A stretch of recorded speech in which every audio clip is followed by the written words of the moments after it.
ইরানের জনগণ ঠিক করবে ইরানের শাসন ব্যবস্থা কি হবে। কিন্তু আজকে ডোনাল্ড ট্রাম্প একবিংশ শতাব্দী তারা হামলা করবে, বোমা দিয়ে গুড়িয়ে দেবে, এটা কোনোভাবে আমরা গ্রহণ করতে পারি না। ইরাকে তারা আগ্রাসন করেছে, ইরাক তারা দখল করে নিয়েছিল, সাদ্দাম হোসেনকে তারা গ্রেফতার করেছে, জেলে নিয়েছে, পরে একটা তামাশার বিচার করে তাকে তারা ফাঁসিতে তারা ঝুলিয়েছিল। ডোনাল্ড ট্রাম্পকে এখন আমরা যেটা বলতে চাই, আপনারা যেই খেলায় যুক্ত হয়েছেন এই খেলা আত্মঘাতী। ইরানের অভ্যুত্থানে খোমেনির সাথে হাতে হাত মিলিয়ে যারা অভ্যুত্থান করেছে, বিপ্লব করেছে, পরবর্তী দশকগুলোতে হাজার হাজারকে তারা জেলে ঢুকিয়েছে, কাউকে হত্যা করেছে, কাউকে তারা দেশ ছাড়া তারা করেছে। ইরানের এই শাসন ব্যবস্থা নিয়ে আমাদের সমালোচনা আছে, আমাদের আপত্তি আছে, আমরা সমালোচনা করেছি, এটা সত্য। কিন্তু একই সাথে ইরান একটা স্বাধীন সার্বভৌম দেশ। ইরানের জনগণ ঠিক করবে ইরানের শাসন ব্যবস্থা কি হবে, ইরান কোন পথে চলবে, ইরান কোন পথে হাঁটবে, এই অধিকার ইরানের জনগণ ঠিক করবে। কিন্তু আজকে ডোনাল্ড ট্রাম্প তারা ইরানে পরমাণু অস্ত্র আছে বলে একটা স্বাধীন সার্বভৌম দেশকে একবিংশ শতাব্দী তারা হামলা করবে, বোমা দিয়ে গুড়িয়ে দেবে, এটা কোনোভাবে আমরা গ্রহণ করতে পারি না। সুতরাং আমরা তার নিন্দা জানাই, তার প্রতিবাদ জানাই। প্রত্যেক দেশের নিজের সিদ্ধান্ত নেবার ক্ষমতা আছে, নিজের জনগণ সার্বভৌম, নিজের জনগণ ঠিক করবে কোন ধরনের শাসন ব্যবস্থা তারা বেছে নেবে, কোন পথে তারা হাঁটবে, কোন পথে তারা যাবে।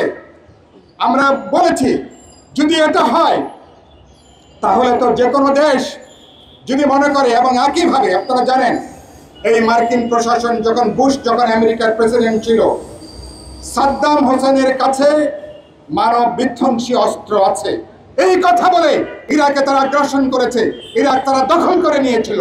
পরে দেখা গেছে ইরাকে মানব বিধ্বংসী কোনো অস্ত্র সেখানে পাওয়া যায়নি। সাদ্দাম হোসেনকে তারা গ্রেফতার করেছে, জেলে নিয়েছে, পরে একটা তামাশার বিচার করে তাকে তারা ফাঁসিতে তারা ঝুলিয়েছিল, নিশ্চয়ই আপনাদের মনে আছে। এবং ইরানের পরে ইরাক একমাত্র আরব দুনিয়ার বুকে স্বাধীনভাবে তারা দাঁড়ানোর চেষ্টা করেছিল। এরা এটাকে বলে প্রিএম্পটিভ অ্যাটাক, যে আপনি আমাকে আক্রমণ করতে পারেন, এটা যদি আমি মনে করি তাহলে আপনাকে অগ্রিম আমি হামলা করব, আক্রমণ করব, আপনাকে আমি মাটির সাথে মিশিয়ে দেব। এটা হলো বর্বর আইন, এটা বর্বর যুগের কথা। এটা কোন সভ্য আধুনিক যুগ এই ধরনের নীতিকে গ্রহণ করতে পারে না। একইভাবে আফগানিস্তানে একইভাবে আমেরিকা তারা হামলা করেছে, তারা সেখানে কারজাই মার্কা সরকার গঠন করেছে, তাবেদার সরকার গঠন করেছে।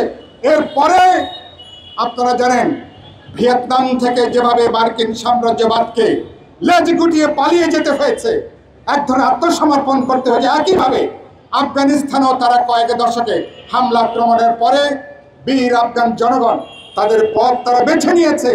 সেটা নিয়ে সমালোচনা থাকতে পারে, কিন্তু আফগান জনগণ তারা যে পথ বেছে নিয়েছে মার্কিন সাম্রাজ্যবাদকে আফগানিস্তান থেকেও তারা পালিয়ে যেতে তারা বাধ্য তারা করেছে।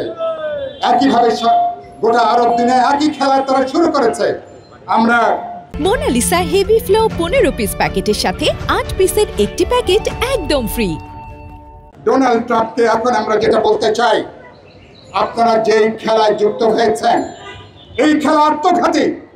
এবং সেখানে ইরানের সর্বোচ্চ ধর্মীয় নেতা আয়াতুল্লাহ খামেনি তিনি সঠিকভাবে তিনি বলেছেন, আপনি যদি আমাকে আক্রমণ করেন আমার আত্মরক্ষার অধিকার আছে, আমার পাল্টা হামলা করার সেখানে আমার অধিকার রয়েছে আমার।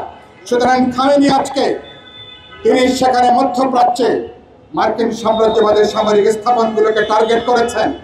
ইতিমধ্যেই জানেন তারা ক্ষেপণাস্ত্র হামলা চালিয়েছেন, এবং সেখানে হিজবুল্লাহ থেকে শুরু করে হুতি থেকে শুরু করে বিভিন্ন গ্রুপগুলো যারা আজকে নিজেদের স্বাধীনতার জন্য লড়াই করছে, আত্মনিয়ন্ত্রণের জন্য লড়াই করছে, তারাও আজকে সবাই ওই বর্ণবাদী ইসরায়েলের বিরুদ্ধে তারাও আজকে একত্রিত হয়েছে।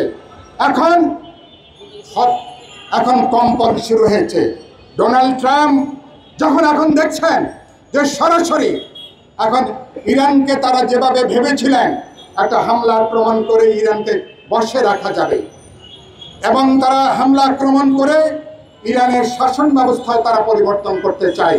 চিন্তা করেন, ইরানের জনগণ ঠিক করবে ইরানের শাসন ব্যবস্থা কি হবে, জনগণ নিজেরা নির্ধারণ করবে। কিন্তু মার্কিন যুক্তরাষ্ট্র, ইসরায়েল বা অন্য কোনো সাম্রাজ্যবাদী দেশ সাম্রাজ্যবাদী গোষ্ঠী, তারা তো ইরানের ভাগ্য তারা নিয়ন্ত্রণ করতে পারে না। ইরানের শাসন ব্যবস্থা কি হবে তারা নিজেরা এটাকে তারা ঠিক করে দিতে পারে না। সেজন্য যখন পাল্টা আক্রমণ শুরু হয়েছে, এখন বলেছে হ্যাঁ আমরা যুদ্ধ বিরতি করতে চাই, আমরা যুদ্ধ বিরতি করতে চাই।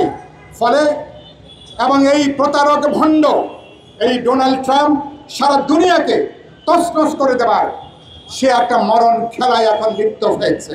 সেই মরণ খেলার মধ্যে আমরা আজকে বিপ্লবী ওয়ার্কার্স পার্টির এই সমাবেশ থেকে আমরা বলতে চাই, এই খেলা বিলম্বে বন্ধ করুন।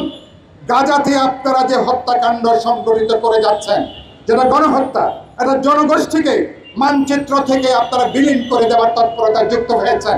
সারা দুনিয়া কোটি কোটি মানুষ, মার্কিন যুক্তরাষ্ট্রের কোটি মানুষ, সারা দুনিয়ার প্রতিবাদে বিশ্বের লক্ষ লক্ষ মানুষ রাস্তায় তারা প্রতিবাদ করছে, কিন্তু এরা কিন্তু কানে শুনছে না।